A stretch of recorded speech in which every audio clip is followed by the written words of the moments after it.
When you first open Darktable, this is what you see. We need to add a photo to edit, and the easiest way to do that is just by clicking and dragging it into the program. Before we do anything, we want to make sure that we're in the sigmoid workflow. So we'll click this setting icon, and in the processing tab, make sure that this says scene referred sigmoid. To start editing, we can double click the photo, and the controls for editing are split into different modules, with each module being designed to perform specific types of edits. We can view the modules that are currently active at any time by clicking this icon here. You can see that Darktable has already activated some modules by default, so we only need to make a few more adjustments to get a decent looking image. The things we'll want to adjust for just about every photo are exposure, white balance, tone, and saturation.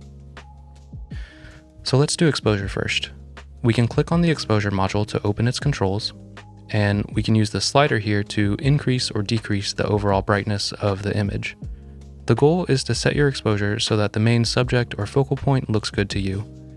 Here, the main focal point is this colorful sign, so I think we can set the exposure right about here. Next, we want to look at white balance, but we're not going to use the white balance module. We're going to leave that one alone. And instead we're going to use the color calibration module up here.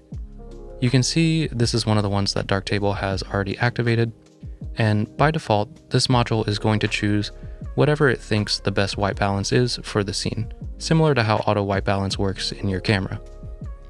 If you're happy with how the image looks, then you can just leave it as it is, or if you want to use the exact white balance settings that were in your camera when the photo was taken, you can set the illuminant to as shot in camera.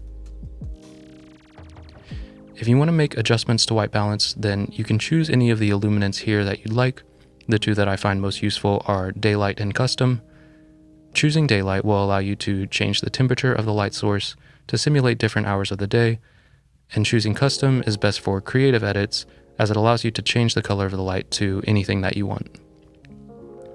The last option is to use the dropper tool, which calculates white balance based on something called the gray world assumption.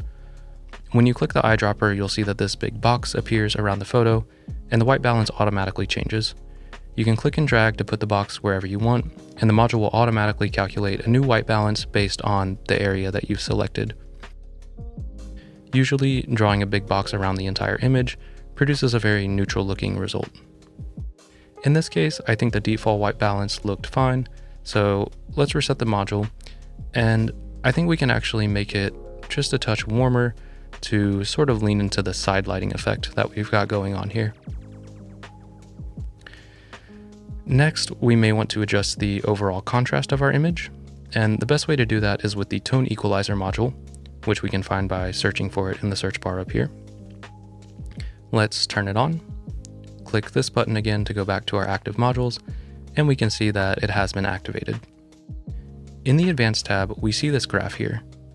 Right now, the graph is flat, but if we move this point up or down, we can see that the brightest parts of our image get a little bit darker.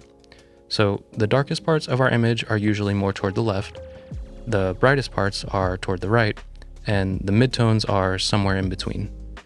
But you don't actually have to touch this graph at all. With the Tone Equalizer module open, you can just hover over part of your image and move the mouse wheel up or down.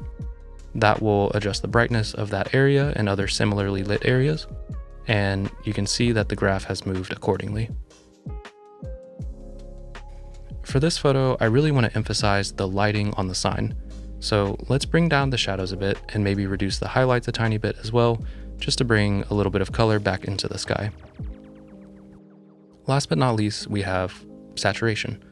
For the purpose of this video, we're going to be using the Color Balance RGB module and sticking to the Master tab. The tab has a lot of controls, but they're all pretty self-explanatory once you start playing around with them. For beginners, I think the Vibrance and Saturation sliders are the most useful and the easiest to work with. The Vibrance slider affects colors across your entire image, but it prioritizes pixels that are less saturated to begin with. This allows you to increase or decrease the overall colorfulness of your image in a more subtle way. In the saturation section, we have 4 sliders: global, shadows, midtones, and highlights. and they behave exactly as you'd expect. If you want to change the saturation of the entire image, you would use the global slider, and if you want to change only the brightest parts of the image, you would use the highlight slider.